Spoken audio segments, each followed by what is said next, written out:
샬롬, 주 안에서 사랑하고 축복합니다. 찬송가 357장 찬양하겠습니다.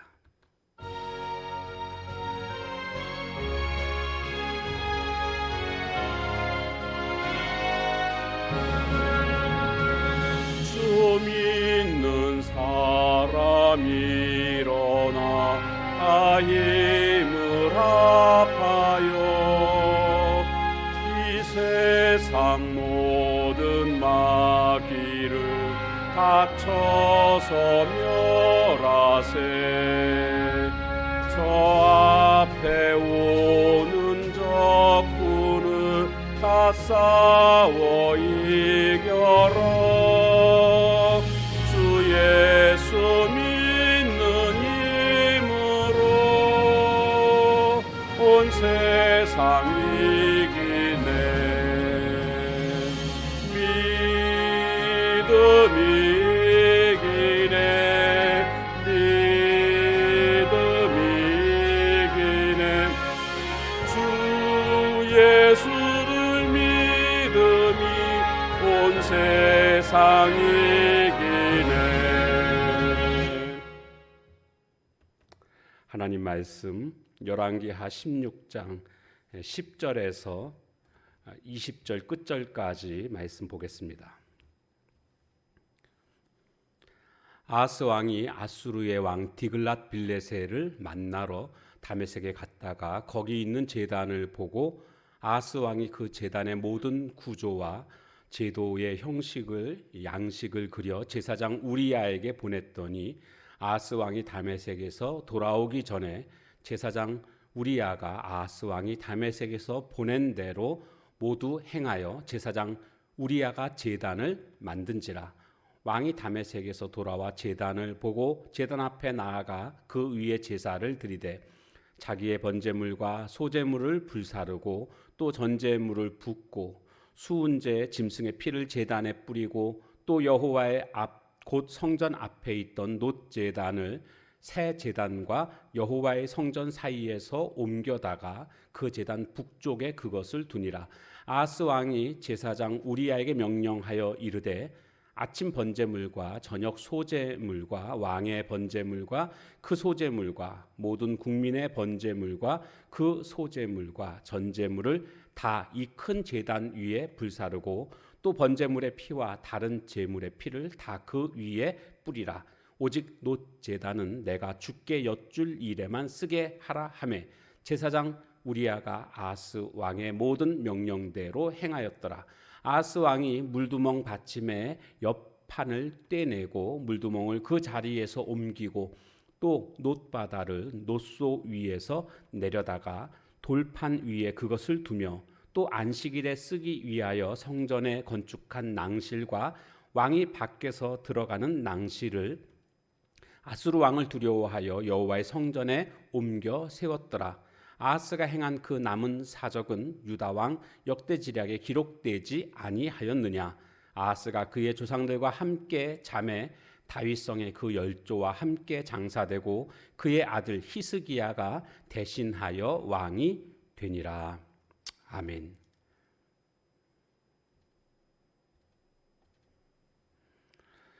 아하스 왕은 남유다 나라의 왕들 가운데서 아주 타락의 종합 백화점이다 이렇게 말할 만큼 아주 악을 행한 그러한 왕입니다.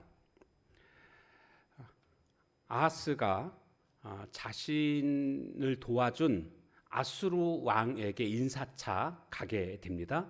그래서 아수르 왕 디글랏 빌레셀을 만나러 다메섹에 갔다가 아수르 왕에게 이제 전쟁에서 위기 가운데 있을 때 구해줬기 때문에 그 고마움을 전하기 위해서 인사차 갔다고 볼 수가 있습니다. 그런데 문제는 거기에 있는 제단을 보고, 여기 제단은 이방 신의 제단을 의미합니다.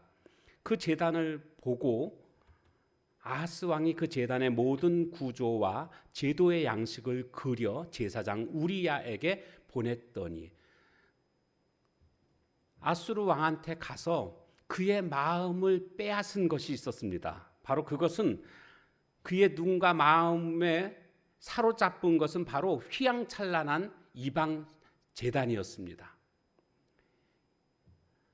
이스라엘 백성들의 그 제단은 어떠했는가? 출애굽 시에는요, 하나님께서 제단을 쌓때 흙으로, 토단이랬죠. 토단, 흙으로 그렇게 쌓고, 돌을 사용할 때는 다듬지 않은 돌을 사용해서 단을 쌓으라, 이렇게 명하십니다. 그리고 이제 모세가 이제 성막을 그 하나님께로부터 설계도를 받고 성막을 세우게 되죠. 이 성막은 매우 단순한 형태였습니다. 이 성막의 제단 굉장히 단순하죠. 그리고 나서 그 다음에 이제 예루살렘 성전의 제단, 이 예루살렘 성전의 제단은 그 성막의 양식을 따라서 그대로 이렇게 했습니다. 그렇기 때문에 역시 아주 단순한 그러한 제단이었습니다. 근데 이렇게 제단이 단순했을까 생각해 보면 제사에서 중요한 것은 참된 믿음이지 어떤 인위적인 것, 외적인 것 이런 것이 아니기 때문에 그런 것들을 제어하기 위해서 일부러 하나님께서는 이렇게 제단을 단순하게 만드셨다라고 볼 수가 있습니다. 그에 반해서 이 이방 신전에 있는 이 제단은 매우 크고 화려하고 휘황찬란한 그런 모습이었는데 바로 이 아하스 왕이 그 모습을 보고는 눈과 마음이 다 빼앗긴 겁니다. 그래서 그걸 그려가지고 제사장 우리야한테 보냅니다. 이렇게 우리도 만들자는 겁니다. 그래서 보냈더니 금방 만들었습니다. 다시 자기 나라인 남유다에 돌아와 보니까 벌써 제단이 다 만들어져 있는 것을 볼 수가 있습니다. 우리는 여기에서 깨닫게 되는 것은 뭡니까? 왕도 잘못했습니다. 왕도 잘못했지만 제사장 우리야도 잘못했습니다. 왜요? 지금 이렇게 제단을 잘못 하나님의 말씀과 상관없는 쪽 이런 식으로 지금 제단을 만들게 되면 죄 짓는 것 아닙니까? 그러면 제사장이라고 한다면 왕이시여 이것은 아닙니다 라고 왕의 잘못된 행동을 제어했어야 했는데 그냥 왕이 시킨 대로 하는 겁니다. 그래서 16절에 가보면 뭐라고 되어 있습니까? 16절 가보면 16절 제사장 우리야가 아하스 왕의 모든 명령대로 행하였더라. 제사장 우리야는요, 왕의 명령대로 행하는 자가 되어서는 안 됩니다. 누구의 명령에 따라서 행해야 됩니까? 여호와 하나님의 명령대로 행하였더라. 이렇게 되어야 옳은 것입니다. 한마디로 그는 왕의 꼭두각시 모습을 보여주고 있습니다. 지금 이 왕과 제사장이 지은 죄는 정말 큰 죄입니다. 왜냐하면 전에 보면 나답과 아비후가 여호와께서 명하시지 않은 불로 분향하다가 그들이 심판받는 그런 모습들이 있지 않았습니까? 마찬가지로 지금 여호와께서 명하시지 않은 새로운 제단을 만들고 그 원래 있던 성전에 있던 그 기물들을 훼손하고 또 자리를 옮기고 뭐 이런 모습들 보게 되지 않습니까? 이것은 참으로 큰 죄입니다. 물론 이것을 긍정적인 면이 없지만 그래도 긍정적인 면을 자꾸 찾아서 한번 해석해 본다면 우리가 성전에 있는 이 제단을 더 크고 더 화려하게 우리가 만들자. 거기 그러니까 하나님께 드리는 제사를 드릴 때에 우리가 더 멋지게 제사를 드리자. 아마 그런 생각을 가지고 열심을 다해서 지금 이 일들을 행하고 있다. 이렇게 억지로 긍정적인 면을 우리가 한번 생각해 볼 수도 있습니다. 그런데 이 열심이라는 게 뭡니까? 사실 하나님을 향한 열심이 아닙니다. 왜요? 하나님의 뜻이 아니니까.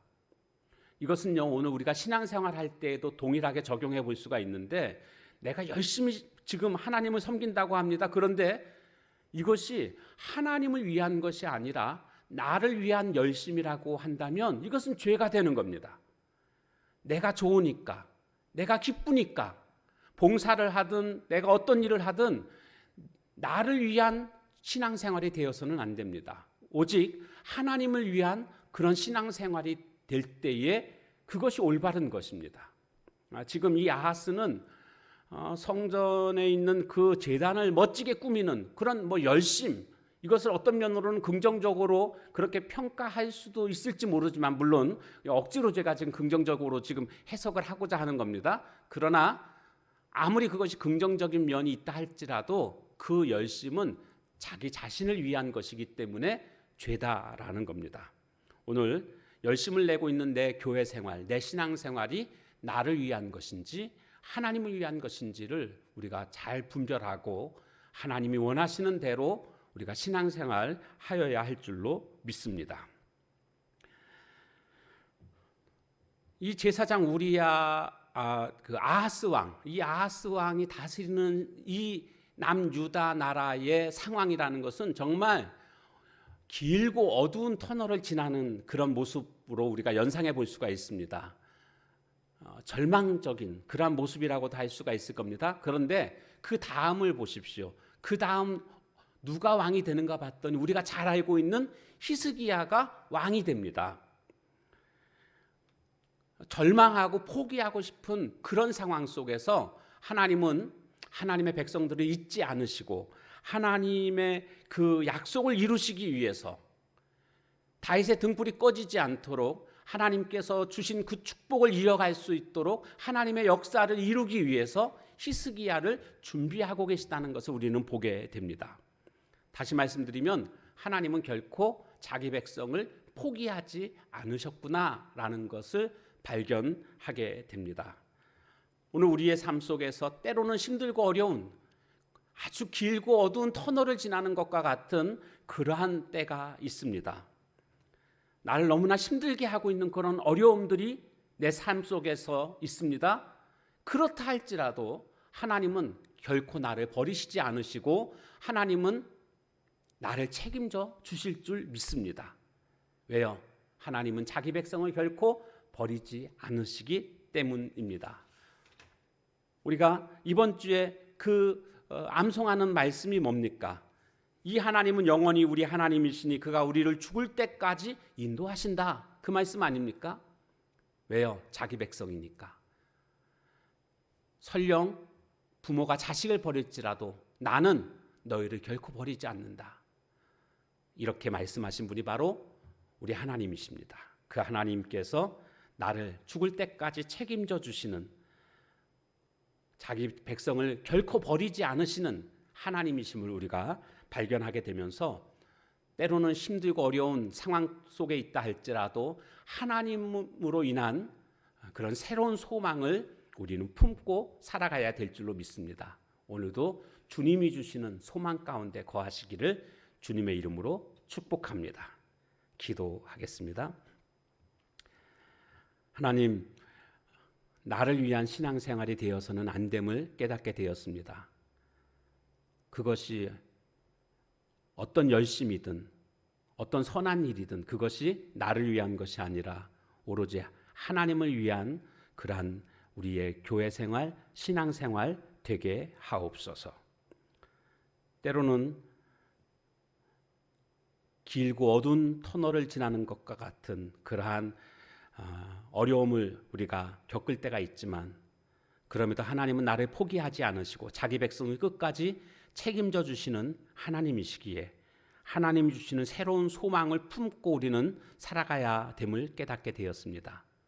힘들다고 좌절하는 것이 아니라 하나님이 주시는 소망을 바라볼 수 있는 저희들 되게 하옵소서. 또한 오늘 이 제단을 완전히 바꿔버리는 그런 아하스의 모습을 보면서 하나님 백성의 정체성을 헌신짝처럼 내버리고 있는 이런 모습들을 우리가 보게 됩니다. 나는 하나님 나라의 백성이라는 이 정체성을 가지고 살아갈 수 있는 우리 모두가 되게 하옵소서. 예수님의 이름으로 감사하며 간절히 기도하옵나이다. 아멘. 주신 말씀 붙들고 같이 기도하는 시간 갖도록 하겠습니다.